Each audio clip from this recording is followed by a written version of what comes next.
Bonjour à tout le monde, bonjour à toute la communauté. Nous sommes donc dans l'émission Remez. Nous sommes aussi à la montagne, à l'Alpe d'Huez, avec l'aide de la chaîne, et nous sommes aujourd'hui un grand jour. Tout B'Av, c'est-à-dire le 15 Av. Le 15 Av. Le 15 Av, il s'est passé beaucoup de choses. La Gemara nous raconte dans le traité Ta'anit, c'est en fait une Mishnah, dans le traité Ta'anit, qui nous parle de ce jour exceptionnel, unique, qu'il nous faut profiter le maximum. Je suis ici dans Masechet Ta'anit, dans le 4e chapitre, dans la Mishnah 8, Mishnah Het. Nous sommes aussi dans la paracha de Va'et Hanan. Va'et Hanan, c'est-à-dire la miséricorde, les supplications que Moshe Rabbeinu a pratiquées au nombre de 515 prières, comme la valeur numérique Va'et Hanan, comme la valeur numérique Tefillah, la prière, comme la valeur numérique Shira, la chanson. Est-ce que ces trois volets, supplication, prière, chanson, est-ce qu'ils ne font que une seule chose, une seule entité, ou il y a peut-être quelque chose de plus profond à développer aujourd'hui? Nous allons essayer avec l'aide de la chaîne de corréler les trois choses en même temps, Parashat Va'et Hanan, le tout B'Av, et en même temps, nous allons essayer de donner un remez, une allusion pour le mois de Av que nous sommes aujourd'hui, le 15e du mois de Av. Je cite, sans tarder, pas à pas, la Mishnah dans Ta'anit. Amar Rabban Shimon ben Gamliel. Rabban Shimon ben Gamliel était donc de la descendance de David Amelech. Donc Malchut Bet David. Donc Melech HaMashiach. C'est la raison pour laquelle il me semble que l'auteur de cette déclaration, c'est Rabban Shimon ben Gamliel, qui va donc l'énoncer, et je voudrais profiter avec vous de comprendre ce qu'il veut nous apprendre. Alors, Amar Rabban Shimon ben Gamliel, Lo hayu yamim tovim l'Israël, il n'y avait pas de jours bons, c'est-à-dire de fêtes, pour les Bnei Israël, comme le 15 Av, pour Yom HaKippurim, et comme le jour du grand pardon. Qu'est-ce qu'il y avait ce jour? Chez Bahen, dans ces deux jours, Bnot Yerushalayim, les filles de Jérusalem, Yotzot, elles sortaient des Kli Lavan, avec des vêtements couleur blanc, chez Oulim, empruntés. Alors il y a deux choses à comprendre ici. Pourquoi seulement les filles de Jérusalem? Pourquoi elles empruntaient les kélim, c'est-à-dire les vêtements, et pourquoi de couleur blanc? Nous allons essayer de comprendre la profondeur du texte. La Gemara nous dit chez l'eau, les vayesh, et mi chez l'eau. Pourquoi on empruntait les vêtements, ces filles empruntaient les vêtements, pour ne pas humilier celles, c'est-à-dire les filles pauvres de Jérusalem, qui n'avaient pas les moyens de se vêtir avec des beaux habits royaux. Il nous faut savoir une chose. Pourquoi cette raison? Pour ne pas humilier. La deuxième chose qu'il nous faut savoir, pourquoi un habit blanc? La Gemara continue. Ubnot Yerushalayim yotzot. Les filles de Jérusalem sortent. Veholot bakramim. Holot, ça veut dire mahol. Mahol, ça veut dire chanson. Elles chantaient dans les vignobles. Donc, cela veut dire que c'était un endroit bien choisi, c'est-à-dire la vigne, à savoir le raisin. Il nous faut savoir pourquoi ils ont choisi de chanter à cet endroit, là où il y avait une réunion entre les garçons et les filles de Jérusalem. Umahayu omrot. Et qu'est-ce qu'elle disait? Bahour, jeune garçon, sana enecha, lève, s'il te plaît, tes yeux, et regarde, ma'ata borelecha, qu'est-ce que tu choisis pour toi? C'est-à-dire, il doit choisir une fille. Et donc, on lui dit, Bahour, ça veut dire un garçon, un célibataire. lève tes yeux et regarde Mata Borer Lecha. Qu'est-ce que tu choisis pour toi? Quelle est la fille que tu veux choisir? Al Titen Enecha Benoy. Ne mets pas ton œil, tes yeux, dans la beauté des vêtements. On a choisi une couleur blanche. C'est la raison pour laquelle aussi c'est une raison que les filles des rois empruntaient leurs vêtements du Kohen Gadol, des filles du Kohen Gadol. Vous imaginez que la fille du roi, elle peut avoir des habits exceptionnellement très très très beaux, mais elle ne pourra pas se servir de ses vêtements royaux. Elle devra demander à Kohen Gadol de lui prêter ses habits. Kohen Gadol, c'est pas obligatoire qu'il soit riche. La fille du Kohen Gadol, du grand prêtre, devra emprunter ses vêtements de la fille de Ségan, c'est-à-dire du second Kohen Hédiot, c'est-à-dire d'un Kohen simple, etc., etc. Donc, de la hiérarchie, on descendait pour la simple raison que tout le monde soit habillé de vêtements empruntés et de couleur blanche. Il nous faut savoir pourquoi tout cela. Qu'est-ce qu'elle disait, cette fille? Ces filles disaient Bahour. Bahour, peut-être, la Gemara a choisi le mot Bahour parce que ça vient du mot Bihira, c'est-à-dire libre arbitre. Et ça vient du mot aussi Borer, c'est-à-dire Bhor. Bhor Lecha. Choisis pour toi. Vrov Lecha. Ça veut dire il faille que tu analyses la fille que tu dois prendre. Et pour cela, les filles de Jérusalem disaient quelque chose. Bahour, Sana Enecha. Lève tes yeux, et regarde. A priori, il y a ici un pléonasme. Lève tes yeux et regarde. Mais bien sûr, si on lève les yeux, c'est pour regarder. Mais peut-être il y a ici une connotation, une résonance un peu plus profonde. Ici, Sana Enecha, ça ne veut pas dire lever les yeux pour regarder la fille. Parce qu'il est une question ici, comment est-ce possible que nos hachamim ont permis qu'un garçon rencontre les filles dans les vergers, dans les vignobles plus exactement, et ces filles-là disaient Bahour, lève tes yeux et regarde-moi, regarde mes vêtements. C'est pas tsniout, ça n'est pas pudeur, c'est pas pudique. Comment est-ce possible que l'on pense comme ça? Il nous faut répondre à cette question qui est pertinente. C'est qu'en fait, on sait très bien que l'œil, il est la cause de toutes les fautes, de tous les mots M-A-U-X dans ce monde. Comme a dit Rava, Hakol Talul Ba'ayin. Rava, c'est un rabbin du Talmud, a dit que tout dépend de l'œil. C'est-à-dire quand l'œil de l'homme regarde, il voit quelque chose qui lui appartient pas. Et ici, pas seulement qu'on lui a permis de venir à la rencontre de ses filles, mais lui, il ne parle pas. C'est des filles de Jérusalem qui disent, lève tes yeux et regarde.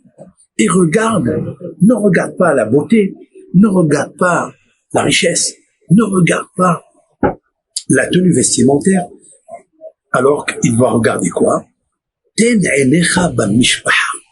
C'est-à-dire, mets tes yeux, regarde, contemple la famille de cette fille-là.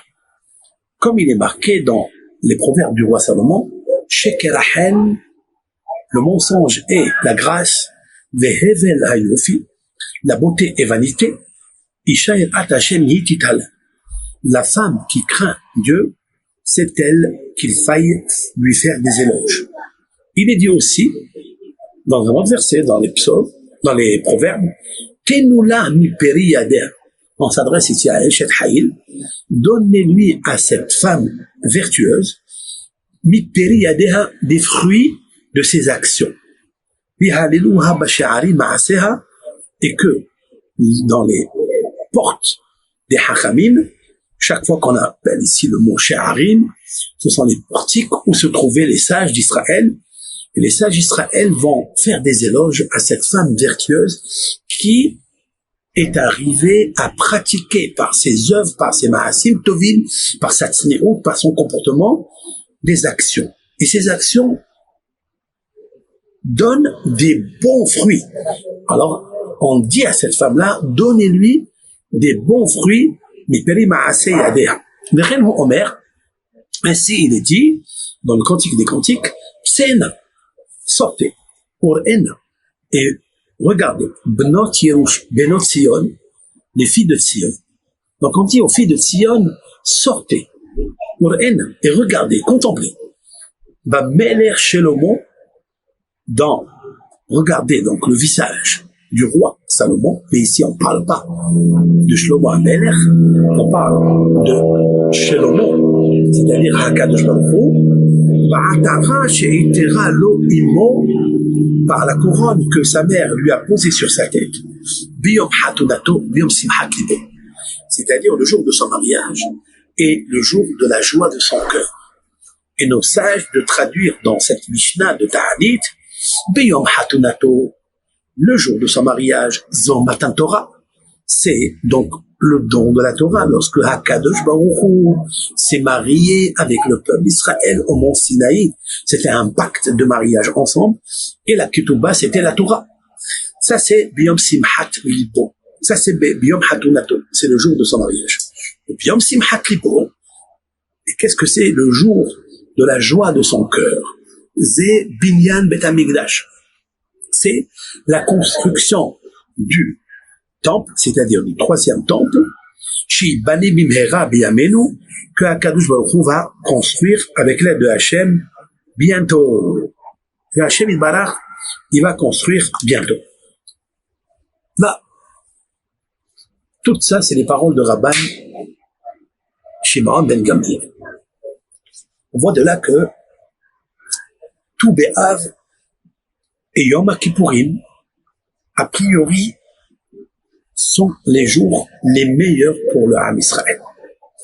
Maintenant, il nous faut comprendre peut-être la correspondance qu'il y a entre les vêtements blancs que les filles portaient le jour de Tou B'Av avec les vêtements blancs que le peuple d'Israël se vêtissait le jour de Kippour. Il nous faut comprendre que l'habit blanc est référence et associé à la qualité principale de la sphira du Hesed, c'est-à-dire la bonté, la charité. Cette qualité est associée avec notre patriarche Avraham Avinu. Il me semble peut-être que Rabban Shimon ben Gamliel, qui est descendant du roi David, et donc du roi Salomon, Shlomo HaMelech, c'est pour ça qu'il s'appelle Rabban Shimon ben Gamliel.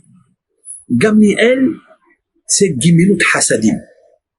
Donc Rabban Gamliel essaye de chercher, de trouver quelles sont les hashpaot, quelles sont les influences bonnes qui se passent dans ce jour de Tou B'Av et la correspondance qu'il y a avec Yom Kippourim. La Gemara nous dit, nous pouvons comprendre que Yom Kippourim, pourquoi c'est un moment de joie, pourquoi il est un moment d'allégresse, pourquoi il est un moment unique, parce qu'il y a Seliha Umhila, parce que le peuple d'Israël a obtenu par notre maître, notre prophète, notre Seigneur, Moshe Rabbeinu, il a obtenu le pardon et la kapara du Hegel, de la faute du Hegel, puisque la Hachem, Hakadosh Baruch Hu, a réitéré la Ketouba, c'est-à-dire les deuxièmes tables de la loi qu'il a données au peuple d'Israël. Autrement dit que les tables de la loi sont la référence de tous les bonheurs d'association mariage avec Hakadosh Baruch Hu. Et c'est là où Hakadosh Baruch Hu va choisir la correspondance entre le jour de Kippour, où on a le pardon de toutes ses fautes, avec le don de la Torah, qui sont les deuxièmes tables de la loi. Maintenant, il nous faut comprendre, dit la Gemara, qu'est-ce qu'il y avait à Tou B'Av? Et la réponse est, toutes les femmes, les filles juives, qui n'étaient pas mariées, ont trouvé leurs zivogim ici, dans ce jour-là, qui est un jour où le ciel est très ouvert. Et c'est la correspondance que je voudrais faire avec la paracha de la semaine. La paracha de la semaine, nous allons lire dans Beit Hanan. Il est marqué, lorsque la donc nous allons lire aussi les 10 commandements dans cette paracha. Et dans les 10 commandements, après les 10 commandements, Hakadosh Baruch Hu va dire, par l'intermédiaire de Moshe Rabbeinu, Ata hor'eta lada'at ki Hashem wa Elokim bashamayim mima'al ve'alas mitahad en od. Ata hor'eta lada'at. Ata, c'est-à-dire toi, le peuple d'Israël, hor'eta, ra'ita, explique Rashi, tu viens de voir et de comprendre ki Hashem wa Elokim bashamayim mima'al, que Hakadosh Baruch Hu, l'Éternel, la puissance urgente, vitale dans ce monde, qui est Elohim, qui gouverne le Teva, la nature, ou Hashem Elohim, c'est lui, le maître du monde. Bashamayim mima'al, il est dans le ciel et au-dessus, là, l'esprit ne comprend plus, puisqu'il nous parle de da'at, c'est-à-dire de connaissance, et la connaissance a une frontière, parce qu'on peut s'imaginer des choses, mais ces choses-là, il nous faut les toucher, doivent être palpables, mais mal, c'est-à-dire ce qui est au-dessus, là, tu n'as pas le droit de comprendre qu'est-ce qu'il y a. Mais, qu'est-ce qu'il a fait à Kadosh Baruch Hu? Il a ouvert les 7 cieux, qui sont les 7 cieux qui sont apparents à l'esprit. Chaque homme, femme, enfant, parmi le peuple d'Israël, a mérité de voir les Shiv'a Reke'im Tahtonim, c'est-à-dire les 7 cieux inférieurs, Mima'al, dit Rashi, même ceux qui sont au-dessus des 7 cieux, c'est-à-dire ceux que l'on peut jamais voir, mais seulement penser. Bashamay, Ba'aretz mitahat, les 7 cieux qui se trouvent à partir de la terre et au-delà, qui Hashem wa Elokim enod, car Hashem il-Barar, c'est lui le Dieu puissant, il n'y a pas d'autre. Nous pouvons voir que la paracha de Vaït Hanan, elle correspond avec le jour de tout Bé'av dans cette année, avec l'aide de Hashem, et donc, nous pouvons et nous devons avoir envie, avoir la émouna dans ce mois de Av, de rentrer en contact de Av, c'est-à-dire de Hakadosh Baruch Hu, qui est le Père, qui est notre seul repère, et de transcender par la pensée, de s'attacher à lui sans aucune frontière, aucune barrière, car il nous faut savoir que la barrière, c'est quoi? C'est la beauté de ce monde. Et c'est la raison pour laquelle tout Bé'av, les filles de Jérusalem, disaient, ne regardez pas la beauté. Parce que quand on regarde la beauté, c'est qu'on y met un houch, un sens. On y met un esprit. On y met une émotion. Et quelquefois, les émotions, les esprits, ce qui est palpable, ce qui est visible, c'est une frontière. Et comme c'est une frontière, alors on ne se marie pas, les Shem Shamaï. C'est la raison pour laquelle, mis à part d'emprunter les vêtements de celle qui est moins riche que tout, de celle peut-être qui est la plus pauvre que tout, et de s'habiller pareil tous avec des vêtements blancs, il nous faut savoir c'est pour atteindre Hakadosh Baruch Hu qui n'a aucune frontière. Je m'explique. Les vêtements qui sont blancs, ils nous rappellent quelque chose. Ils nous rappellent que dans le cerveau, ici, il y a ce qu'on appelle la lavnonite, c'est-à-dire la blancheur, l'innocence. Parce que Hakadosh Baruch Hu, il est Midat HaChesed. Il est celui qui est la charité sans compter. Il n'y a pas de frontières, il n'y a pas de limite. C'est en fait le sod du Ensof. Hakadosh Baruch Hu, il est Ensof. Ensof, cela veut dire qu'il est au-dessus de tout, et on ne peut pas penser qu'est-ce qu'il y avait avant.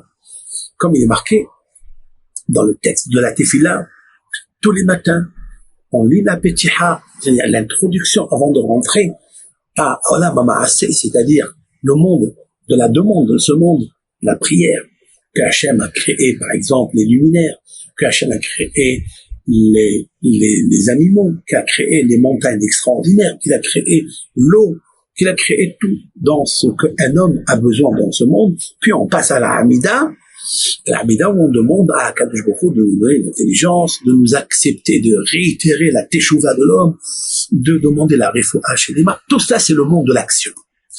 Mais, il nous faut savoir qu'avant tout cela, il nous faut une introduction. C'est quoi l'introduction? Il est un passage que le matin on dit Shema Israël, Hashem Elokeinu, Hashem Echad. Hashem, il est un, il est Echad. Qu'est-ce que ça veut dire que Hashem, il est Echad? Tout de suite après, nos sages ont restauré un passage, je cite, Ata hu Echad kodem shebarata ha'olam. Toi, Hashem, on le tutoie, et on dit Ata hu Echad, tu es un, unique, kodem shebarata ha'olam. Avant que tu crées le monde. Quel monde? On parle de tous les mondes. Atahu Ehad, tu es un kodem shebarat ha'olam. Ve'atahu Ehad le'achar shebarat ha'olam. Et tu es toujours un, unique, après que tu as créé le monde. Atahu el ba'olam hazeh, tu es Dieu qui est dans ce monde. Ve'atahu el ba'olam haba, et tu es le Dieu qui est après dans le monde de l'au-delà. Cette phrase-là mérite d'être explicitée, d'être comprise. Vous savez qu'il est écrit dans la Gemara. Assur leharer mahaya kodem ou mahaya ahare. Il est interdit de réfléchir qu'est-ce qu'il y avait avant dans le monde. Interdit. Il nous faut savoir que si quelqu'un commence à réfléchir, qu'est-ce qu'il y avait avant dans le monde, il va y mettre immédiatement une obstruction à la émouna, une obstruction à la shlemut, une obstruction à la perfection, une obstruction à la tmimut, c'est-à-dire à la perfection. La tmimut, ça n'est pas seulement la naïveté. Quelle est la plus grande chez les mots? C'est d'être naïve. Que ce qu'il y avait avant, ça je ne sais pas, mais je sais qu'il y avait tout. Ce qu'il nous faut savoir, que si on est mashlim avec la tmimut, c'est-à-dire si on s'adapte, on épouse la shlemut, c'est-à-dire la tmimut, alors on a tout réussi.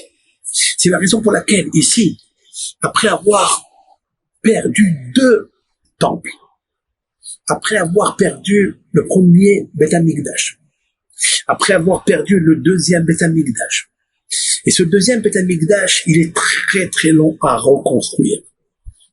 C'est la raison pour laquelle Av, le Chodesh Av, nous pouvons dire énormément de choses.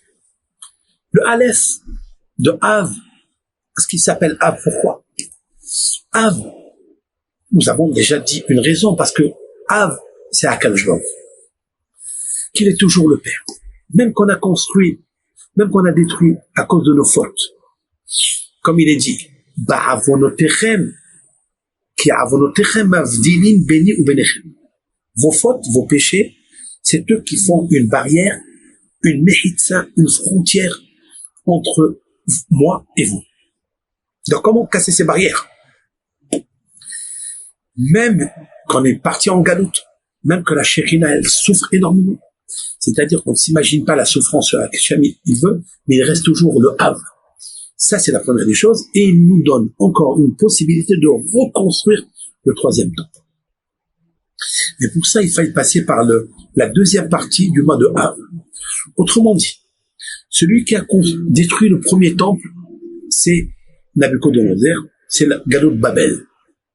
Celui qui a détruit le deuxième temple, c'est Édom, c'est Titus. Aracha, si vous prenez l'acrostiche, les initiales de Av, vous trouvez Aleph, c'est Édom. Édom, c'est la Galoute que nous sommes, puisqu'elle est proche de nous. Hein? C'est la raison pour laquelle elle vient en premier, parce que nous y sommes. Et celle qui est plus loin que nous, celle qui est derrière, qui est plus loin, c'est Beth, c'est Babel. Voilà le mot Av. Édom, Babel. Nous sommes encore dans Édom et Babel. Qu'est-ce qu'il nous faut pour réparer tout cela? Il nous faut le Aleph et le Bet. C'est-à-dire, Aleph, c'est Emouna. C'est-à-dire la foi. Bet, bitachon. La confiance. Qu'est-ce que ça veut dire la Emouna?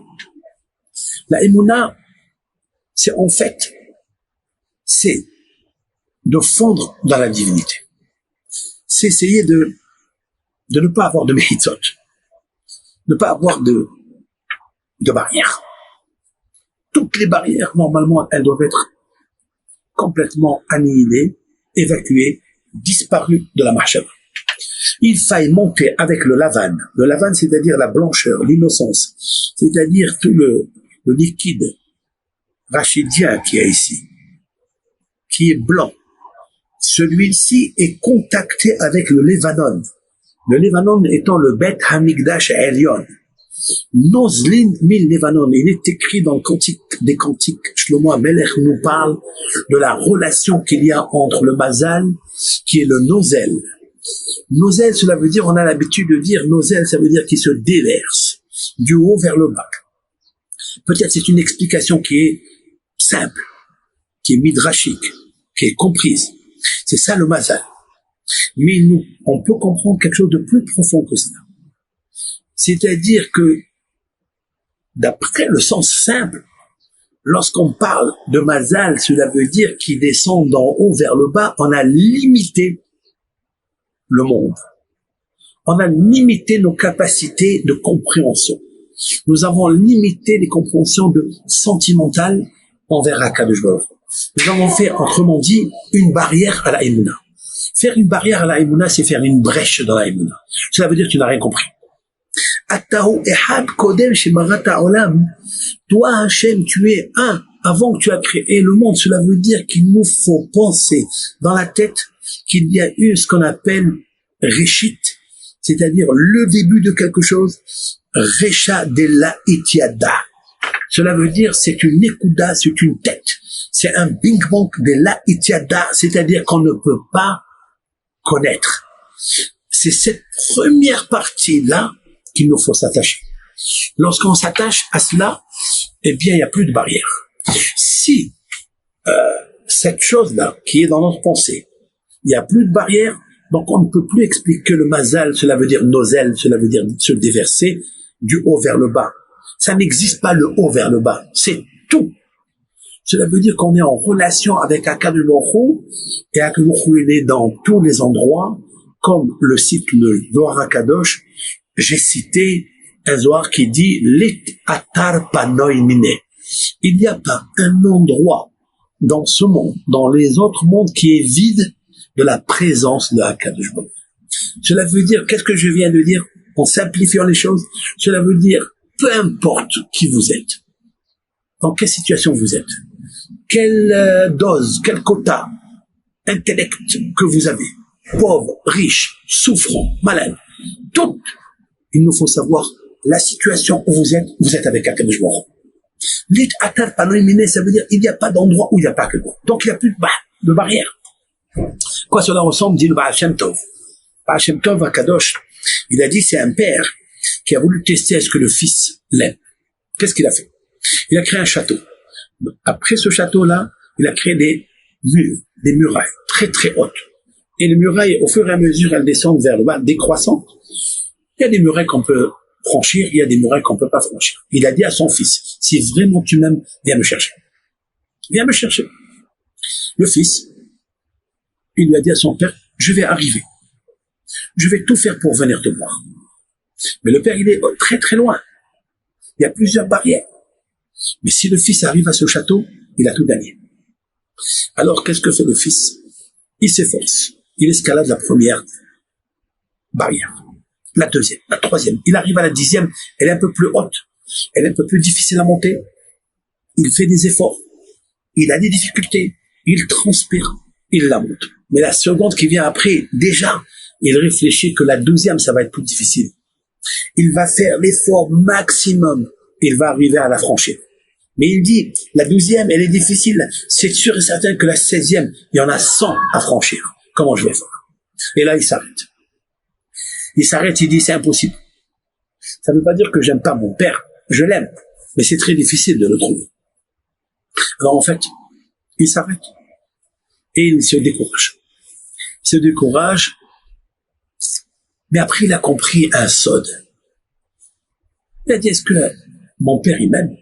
Si mon père, il m'aime, pourquoi il a mis autant de barrières pour que je puisse le trouver? S'il est intelligent, s'il est puissant, si c'est lui qui a créé tout, Pourquoi ne pas le trouver à la place où je suis? Cela veut dire que je considère qu'il n'y a plus de barrières. Là, en fait, il s'est mis dans la tête que toutes ces barrières, c'est lui qui les a créées. C'est dans sa tête qu'il les a créées. Toute la problématique d'un couple, d'une communauté, de deux associés, d'un élève avec son rave, lorsqu'ils ne sont pas encore bien en osmose, dans la même longueur d'onde. Vous savez pourquoi? C'est très simple. Parce que tout dépend de la réflexion, comment est la émouna. Est-ce que la émouna, elle est la kmimout, c'est-à-dire la shlemut?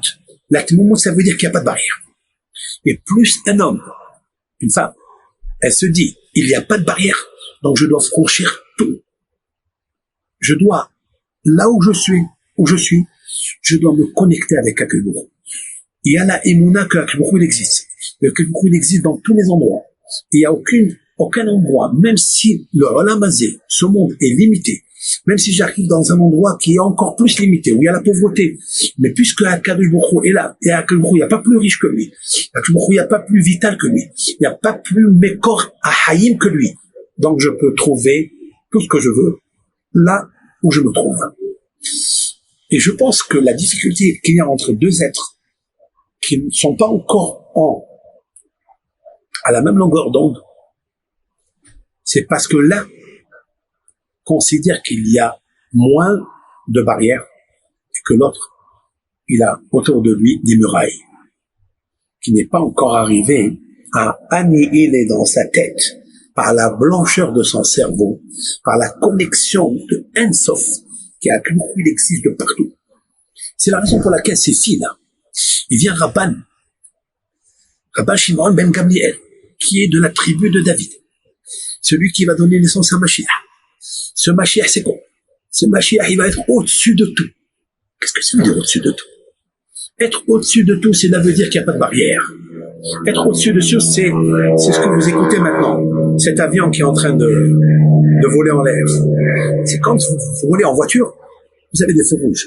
Vous avez des kakim, comment on appelle ça, des kakim. Des bouchons dans la route. Alors on attend. Les difficultés des bouchons, c'est nous qu'on les crée. Mais si vous montez en avion, il n'y a pas de bouchon, il n'y a rien de tout. Sauf qu'il ne faut pas se cogner contre une montagne. Il faut se lever très très haut parce que vous allez trouver des difficultés pour monter et dépasser les montagnes. Eh bien, le tzaddik qui est arrivé à préparer le Mashiach, c'est nous. Comment on va préparer le Mashiach? Puisqu'on dit que le Mashiach est né là où il y a eu le ténèbre, là où il y a eu l'exil, la plus grosse exil, la Shoah, que le peuple israélien n'a pas vécu, c'est-à-dire la destruction du deuxième temple, où il y a eu des milliers et des millions de morts en Israël. Et c'est la raison pour laquelle on a créé des mehitzot. Une des mehitzot qu'on a créées, c'est la sinat hinam, c'est-à-dire la haine gratuite. La haine gratuite, c'est pourquoi? Parce qu'il y a eu comme ça, et comme ça, comme je vous l'ai expliqué dans le Gemara, dans Gittin, page Nunvav, page 56b, 57. Il y avait donc l'ennemi qui s'appelait comme ça, l'ennemi qui s'appelait pas comme ça. Et cette personne qui a fait cette festivité a récusé, a humilié, en fait, son ennemi parce que il s'était invité, parce que son ambassadeur, son facteur s'est trompé d'amener et faire part à son ami. Il les a envoyés à son ennemi. Il s'est trouvé dans la, comment on appelle ça, dans la Seouda. Et lorsque le Baal Habayit est allé, il a vu son ami, il dit, qu'est-ce que tu fais toi ici? Il m'a dit, mais tu m'as invité. Il lui a dit, jamais je t'ai invité. Allez, dehors. Il l'a fait sortir en l'humiliant. L'autre, il lui dit, je te paye mon repas. Non. Je te paye la moitié de toute la festivité. Il dit, non. Je paye toute la festivité. Il dit, non. Et il l'a humilié. Le fait qu'il a humilié, alors le tikkun, c'est quoi? Le tikkun, c'est quoi? C'est tout Bé'av. Akadosh Baruch Hu va choisir le 15 Av. Qu'est-ce qu'il y a dans le 15 Av? Pourquoi on a choisi ce chiffre-là du 15 Av? Parce que le 15, c'est Yud. Yud, c'est Chokhmah, c'est-à-dire sagesse. Et Nun, et le He, c'est Bina, c'est-à-dire la construction. Aleph, c'est papa. Et Bet, Bina, c'est maman. Voilà pourquoi ça s'appelle Av. Parce que tout Bé'av, c'est le Yud qui s'appelle Chokhmah. Chokhmah, dans le système séphirotique, c'est papa. Et le Bet, c'est Bina, c'est-à-dire l'intelligence. Bina, c'est elle qui construit. C'est elle qui construit. En fait, c'est la femme. En fait, nous avons un côté féminin très procréatrice, qui va développer en nous la émouna. La émouna vient du mot M, vient du mot omen, vient du mot amen. Omen, c'est-à-dire celle qui la nourrisse. Et celle qui la nourrisse, c'est celle qui s'occupe de son bébé sans réfléchir. Elle sait qu'elle doit faire tout pour arriver à donner satisfaction à son bébé dans tous les domaines. Eh bien, cette émouna, nous l'avons en nous, elle est là. Cette émouna, elle est blanche. C'est la blancheur du Laban. C'est pourquoi les filles d'Israël, de Jérusalem, sont de Yerushalayim. Parce que c'est à Jérusalem que ça s'est produit. La sinat hinam. La sinat hinam de la honte. On devra emprunter des vêtements. La fille riche, elle doit emprunter de la fille pauvre. Elle doit faire ce qu'on appelle la harna'a. Elle doit faire la soumission pour emprunter cet habit, pour ne pas l'humilier. La fille qui n'a pas de quoi ne soit pas humiliée de venir avec des vêtements modestes, médiocres. Pourquoi? Pour réparer l'humiliation qui a été la causalité de la destruction de Jérusalem, comme c'est marqué à Kamsa ba Kamsa Ihram Yerushalayim.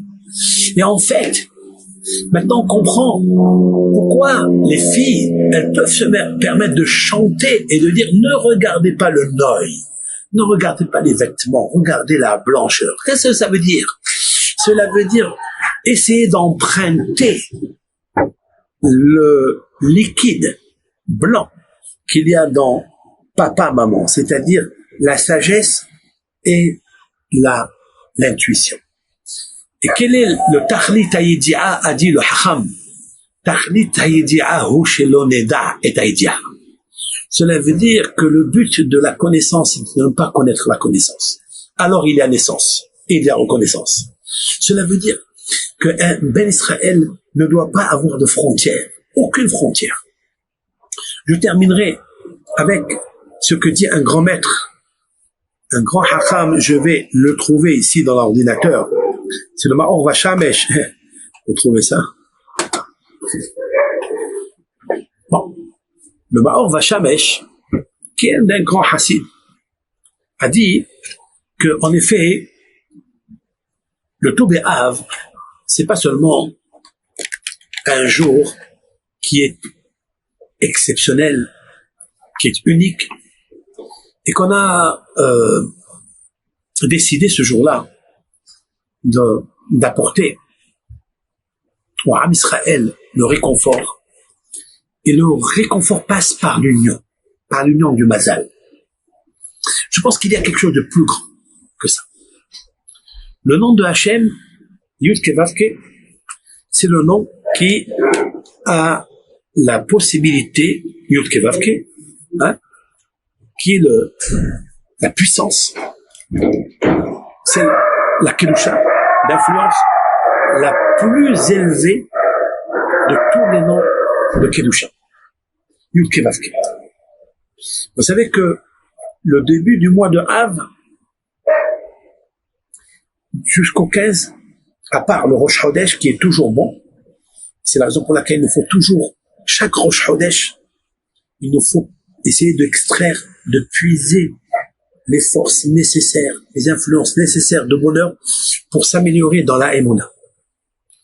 Eh bien, il nous faut savoir que le Aleph de Av, le Aleph c'est Harira. Harira c'est malédiction. Chaque fois qu'arrive le mois de Av, on est stressé, il y a la période maigre, il y a les Ben HaMetzarim, on est Ben HaMetzarim. Metzarim, c'est dans les frontières. On se trouve dans les frontières. Toute notre difficulté, c'est qu'on se trouve dans les frontières. Ces frontières, ce sont des barrières. Ce sont des barrières qui n'existent pas, en fait. Ce sont des barrières que l'homme a créées par son dimion. Parce que l'homme, il crée le souci par l'esprit, par son cœur. Comme a dit le roi Salomon dans les Proverbes, de Aga Belev Ish Yasehena, un souci dans le cœur d'un homme, il doit l'évacuer. Pourquoi on parle de cœur de l'homme? Pourquoi on parle d'un souci qui se trouve dans le dimion? Parce que l'esprit, la mahshava, c'est la partie la plus haute qui existe dans l'être humain. Se servir de la mahshava pour penser le souci, pour ancrer le souci, pour focaliser le souci dans le cœur, c'est quelque chose de terrible. Veruach necha'a misa'en. Shlomo Amelech a dit, un esprit qui est soucieux, qui est faible, qui est souffrant.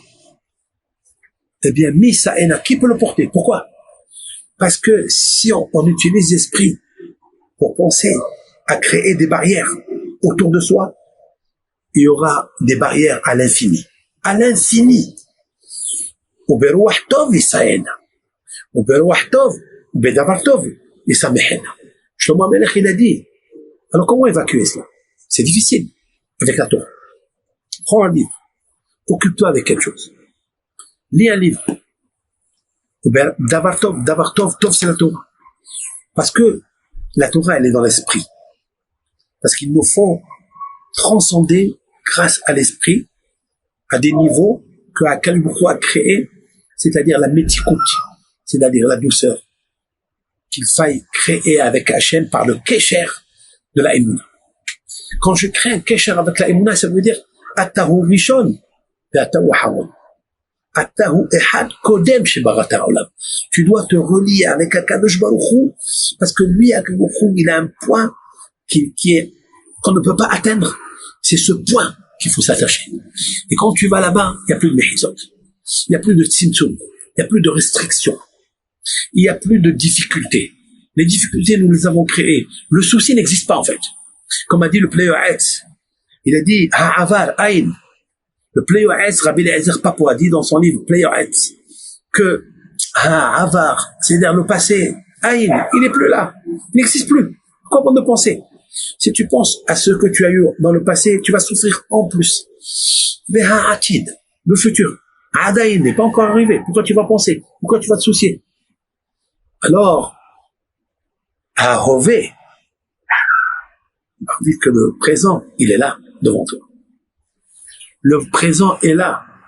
Le présent est là. Et du présent, comment tu vas essayer de t'accrocher à ce présent, de profiter de ce présent? Eh bien, en t'attachant à la Emouna. Et la Emouna, cela veut dire la Tmimout. Et cette Tmimout-là, elle est très grande. C'est la raison pour laquelle le 15 Av, à partir de 15 Av, il y a la Beracha. Le Aleph de Av, le Aleph c'est Arira, Arur. Arur, ça veut dire maudit. Ce sont des jours qui sont maudits. Ils sont maudits par la malédiction de l'homme, que l'homme a créé. L'homme, il a créé des mechitzot. Il a créé des barrières. Et c'est pour ça qu'on vient ici, à cet endroit ici, qu'on peut voir Akadosh Baruch Hu de plus proche. Regardez la nuit, quand on est en montagne, on peut regarder Sa'ena et Leharim et Aïn Yava Ezri. Je lève mes yeux, a dit le roi David Ameler dans le psaume 121. Et Sa'ena et Leharim. Je lève mes yeux vers les montagnes. Mais Aïn Yava Ezri. Qu'est-ce qu'on dit? Mais Aïn Yava Ezri. D'où va venir mon aide? Mais nos sages disent, mais Aïn de rien. Qui sert de rien? Yaakov avait des difficultés. C'est Yaakov avait notre patriarche. C'est lui qui a lu ce psaume. Mais Aïn Yavo Ezri, d'où viendra mon aide? Ezri Me'im Hashem. Mais j'expliquais en profondeur. Mais Aïn, de rien, vient mon aide. Qu'est-ce que ça veut dire de rien vient mon aide? Mais Aïn, du insof. Ça veut dire que j'ai pas de barrière. Comme j'ai une question, comment je vais faire à la fin du mois? Comment je vais faire que ma fille elle se marie? Comment ma fille, alors que toutes les portes sont fermées? Parce que tu considères qu'il y a une porte. Tu considères qu'il y a une fermeture. Il n'y a ni porte, ni fermeture. Mais Aïn, il n'y a rien. Il y a Ezri. Alors mon aide, elle viendra. Ezri, c'est-à-dire la mazal. Ezri, c'est son mazal dans la parnassa, son mazal pour ses enfants, son mazal pour arrêter la maladie. Tout, c'est l'homme qui l'a créé, malheureusement. Avonotechem mavdilim beni ou benechem. C'est un cas du beaucoup qu'il a répété par le prophète, que vos fautes on fait une séparation entre moi et vous. Donc, il nous faut évacuer ces mehitzot, ces mavdilim. Mavdil, ça veut dire une séparation. J'enlève la séparation. Comment? Me'aïn. Je dois penser à Me'aïn. Dans le mot Aïn, il y a Amira, c'est-à-dire la parole. Yud, il y a Yedi'a. Et le Nun, il y a Neshama. La Neshama, d'où elle vient? Tu sais pas d'où elle vient. La Neshama, elle vient de Aïn. Elle vient du Ensof. Elle vient de Akiboukou. Est-ce que la Neshama, elle a une frontière? Est-ce que la Neshama, elle a des barrières?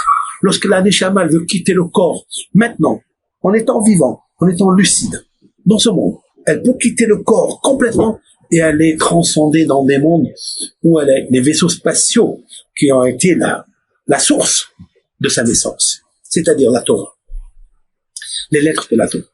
Et en fait, c'est ça que Akadosh Baruch Hu leur dit. Je vous donne cette Torah, je vous donne les deux tables de la loi, mais sachez, Atahor et Aladat, mais il faut que tu saches qui Hashem ou Elohim, Bashamay Mimal, il faut que tu saches. Mais comment je veux savoir? Par le Da'at. Da'at, ça veut dire amour. Da'at, c'est pas seulement la connaissance. C'est connaissance. C'est-à-dire, c'est l'union pour qu'il y ait la naissance. C'est l'union du couple. C'est l'union d'un rave avec son élève. C'est l'union d'un père avec son fils. Il faut qu'il y ait cette union-là. Et cette union, elle transcende. Rachid dit, je vous ai montré les 7 re'ekim, les 7 cieux. Comment tu peux voir les 7 cieux alors qu'on n'arrive même pas à voir, hein? Quel est le ciel qui nous atteint ici, puisque la Gemara nous dit qu'il nous faut 500 ans de marche pour un homme normal, hein, moyen, pour arriver au premier ciel. Alors qu'est-ce que ça veut dire le ciel? Qu'est-ce que ça veut dire le deuxième ciel, le troisième ciel? C'est là. La da'at, la da'at. La da'at, ça veut dire qu'en fait, la da'at, mais voilà que le da'at, c'est aussi une barrière. Parce que la sagesse, vous êtes limité dans la sagesse. Chacun a reçu un quota de sagesse limité. Alors comment connaître Akadosh Baruch Hu? Tahor Eta, tu as vu. Ça veut dire que tu dois dépasser ce qui est au-dessus de toi. Qu'est-ce qui est au-dessus de toi? Parce que toi, c'est quoi? C'est les barrières. Toi, c'est le corps. Le corps est une barrière pour l'homme. Le monde, il est aussi une barrière pour l'homme. S'il arrive dans une situation qui est aussi ben à Metzarim, qui le coince entre les frontières, c'est ça la plus grande détresse, la plus grande galoute que le peuple d'Israël vit. Qu'est-ce que fait Akadosh Baruch Hu? Il dit, viens, je vais réparer la faute de Adam Arishon. Donc les filles de Jérusalem doivent aller dans les kramim, c'est-à-dire dans les vignes. Pourquoi la vigne? Parce que la vigne, elle est divine. Parce que la vigne, c'est là où Hava a consommé avec l'arbre de connaissance du bien et du mal. Et la difficulté que Adam Arishon avait avant la faute, c'était quoi? Quelle était la difficulté? Alors qu'il avait le libre arbitre, choisir quoi? Eh bien, nos kabbalistes disent qu'il devait choisir entre 2 arbres. Etz Haïm, c'est-à-dire l'arbre de la vie, ou bien l'arbre Etz Da'at Tovara, c'est-à-dire l'arbre de connaissance du bien et du mal. Qu'est-ce que ça veut dire? Quel est le sens? Mais d'après ce que je viens de vous expliquer, c'est clair, comme l'eau de Béroche. C'est-à-dire, Etz Haïm, c'est-à-dire il n'y a pas de frontière. Tout est bon. Tout est haïm, mais Korah haïm. Le travail de Adam Arishon était de conserver la emuna bitmimut, c'est-à-dire bishlemut, sans frontières. Etz haïm. Ou bien, etz da'at, la connaissance. Mais la connaissance, elle a une frontière. Elle a une frontière qui est bien, elle a une frontière qui est pas bien. Le tov et le ra. Et ça, c'est la difficulté. Il a voulu choisir ce côté-là et il est tombé dans le piège. Qu'est-ce qu'il a fait? Il a bu du vin. Qu'est-ce qu'on fait quand on boit du vin? On boit du vin, on se saoule. Quand on se saoule, on perd, en fait, l'esprit. C'est ça qu'il a voulu à Akadosh Baruch Hu. Il a voulu qu'il perde d'esprit. Pourquoi la fête de Purim? C'est la fête qui va rester à jamais. Même quand il va venir Mashiach, la fête de Purim, on la fera toujours. C'est-à-dire, on va prendre du vin, on va boire du vin. Ad Deloyada ben Baruch Mordechai, le Arur Haman, Arur Mordechai, Baruch Haman. Ça veut dire quoi? Arur et Baruch, c'est Aleph et Bet. Aleph, Bet, c'est Av. Il faut que tu saches qui est ton père. Pour savoir qui est ton père, il faut avoir confiance en lui. Pour avoir la confiance d'avoir confiance en lui, il faut la Emouna de Av, Emouna et le Bet de Bitah. C'est ça Av. C'est-à-dire avoir une Emouna de ne pas comprendre à cause des frontières. Parce que quand je commence à comprendre, je limite la chose. Tandis que la Emouna, elle vient me dire soit Bitmimut. Il me semble que la grandeur de Moshe Rabbeinu, c'était la Timimut.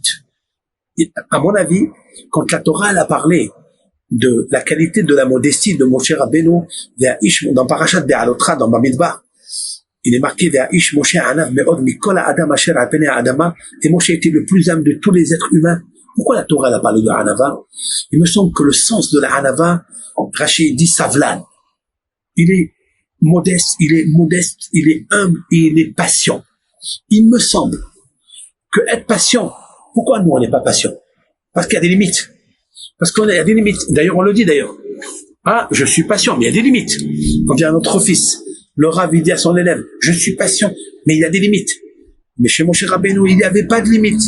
Donc il était patient. Et il était illimité dans la patience. Et pour être illimité dans la patience, il faut être illimité dans la tmimout, c'est-à-dire dans la shlimut. Je suis patient parce que je suis accroché avec Akadosh Baruch Hu qui, lui, est très patient. Il a patienté des millénaires. Il est encore notre Père. Il est attaché à nous. Et c'est ça que Moshe Rabbeinu a voulu profiter dans ce mot Vaït Hanan. Je terminerai. Vaït Hanan, c'est-à-dire, il a fait une supplication. Il a fait en même temps une supplication, en même temps une chanson, une shira. Parce que la valeur numérique de Vaït Hanan, 515. Shira, 515. Et Tefila, 515. Pourquoi? Parce que les trois choses sont une seule chose. C'est-à-dire, je dois changer illimité. Moshe Rabbeinu vient de comprendre maintenant Moshe Rabbeinu a dit, comment il a dit là-bas, et j'ai supplié Hachem à cette heure-là, parce qu'il faut toujours une heure spéciale, un moment de volonté, il faut être clair dans la prière. Hachem, Ata hahilota le'arot et avdecha. Ata, Hachem, hahilota, tu viens de commencer le'arot et avdecha, de faire connaître à ton serviteur, et godlecha, ta grandeur, et yadcha hazaka, ta main puissante. Ata, maintenant tu as fait comprendre. Maintenant, Moshe Rabbeinu vient de comprendre quelque chose de puissant, qu'il n'y a pas de limite à la tmimout, à un sof. Il n'y a pas de limite. Il a dit peut-être à Kadosh Baruch Hu, tu n'étais pas à la même longueur d'onde dans ta tmimout.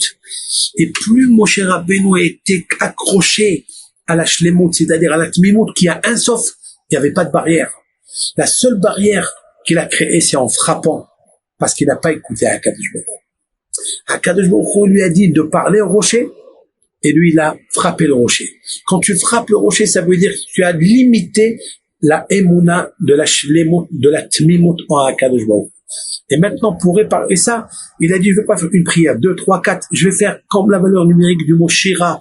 Je vais te chanter à Hachem parce que je viens de savoir que je suis très loin de ce que ça veut dire, la compréhension de un sauf, parce que j'ai mis une barrière.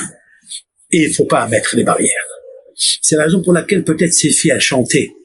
Elles chantaient et elles disaient Bahour. Bahour, c'est-à-dire jeune garçon. Behira. Behira, ça veut dire choix. Bron lecha manayafa. Il faut choisir quelque chose. Mais pourquoi ça passe avec la musique? Parce que vous savez très bien que la musique, elle passe avec la couleur blanche. Parce que la couleur blanche, en elle, sont incluses toutes les couleurs. Parce que elles sont illimitées. La couleur noire est limitée, la couleur rouge est limitée, tandis que la couleur blanche est illimitée parce qu'il ne faut pas créer une couleur qui est limitée. La barrière. Et c'est la raison pour laquelle dit Sana enecha or'e. Sana enecha, ça n'est pas de regarder avec ses yeux, parce que les yeux sont limités. Sana enecha. Il y a ici dans le cerveau des yeux du cerveau, des yeux du cœur. Lève-les très, très, très, très haut jusqu'au trône divin. Et là, je voudrais dire un hidouche kabbalistique avec les deux Hachem. Sana, Shin, Aleph, Nun, Aleph. Shin, c'est Shor, le bœuf. Aleph, c'est Adam, l'homme. Na, Nesher, l'aigle. Aleph, Arié. Ce sont les 4 physionomies qui sont incrustées dans le trône divin. Cela veut dire, on demande à Bahour, lève tes yeux du ciel, ici, Ataor et Aladaat, comme c'est marqué dans le paracha, et supplie à Kadosh Baruch Hu dans tous les domaines, sans limite. Continue à prier. Chaque fois qu'on vient chez un rab, on lui dit, rab, on a eu ça, prie. Mais elle te dit, mais j'ai prié. Il n'y a pas de limite à la prière. Mais voilà, des fois on ne sait pas prier. Pourquoi? Parce qu'on limite notre prière. Il nous faut prière, une seule prière, mais concentrée. Comment? Que Kadosh Baruch Hu est illimité. Je dois avoir le maximum de émouna, qu'il y a la émouna de croire que Hachem il est illimité. Et alors, vous rentrez dans un mazal. Parce que le mazal, ce n'est plus quelque chose qui descend du haut vers le bas parce que tu le limites, le haut et le bas. Mais le mazal, cela veut dire que Kadosh Baruch Hu, il est de partout. Et en fait, ce olam là s'appelle mazal, et Kadosh Baruch Hu s'appelle mazal. Et donc, je dois fondre dans la divinité de l'illimité. Et à Be'ezat Hashem, B'zchut Kadosh Baruch Hu, il nous donnera tout ce qu'on veut. Parce que ce qu'on veut, c'est qu'il soit à côté de nous. Et il est à côté de nous. Ça dépend pas, il faut pas se décourager, il faut pas s'ennuyer, et il faut pas se stresser, il faut pas rester le ben ametsarim. Il faut maintenant le yudke tout be'av, c'est-à-dire chacun de nos il est tout. Je voudrais adresser avec tendresse ce cours à la mémoire de ma maman, Estrella Bat Mesodi, Bat Amram, puisque l'année de son anniversaire, c'est Tov Be'av, c'est-à-dire, ça sera donc Shabbat, c'est la veille, que nous y sommes, ça sera dimanche, et je voudrais lui adresser que dans son Olam, qui est le Tov, le 17, eh bien qu'elle déverse sur sa famille que du bonheur, que du Tov, et pour tout le Ham Israël, et pour tout le monde. Et avant Mashiach Tzidken, je terminerai avec la phrase qu'il a dit Rabban Shimon ben Gamliel, Lo hayu yamim tovim le Israël. Il n'y avait pas de meilleur jour. Ce langage, il est un petit peu intéressant. Lo hayu. Pourquoi n'ont pas dit les meilleurs jours qu'avait Israël, c'était le 15 Av et le Yom Kippourim. Pourquoi Lo hayu? La réponse est la suivante. Si vous prenez le mot Lo hayu, Lamed Aleph, He, Yud, Yud, Vav, est égal Eliyahu. Eliyahu, c'est Eliyahu Navi. Et comme Rabban Shimon ben Gamliel est descendant du roi Messie, alors on sait très bien que le Messie, Melech HaMashiach, mais Malchut David, il est né à Tisha B'Av, et le temple va se construire à tout B'Av. Il va construire le temple à tout B'Av. Il aura besoin de Eliyahu Navi pour venir annoncer le Mashiach. Pour ça, Lo hayu yamim tovim Israël. Bracha lechol Am Israël. Kol tov, que Hachem déverse de là où il est, puisqu'il est de partout, que du bonheur pour tout le monde. Shabbat Shalom, Nicolas.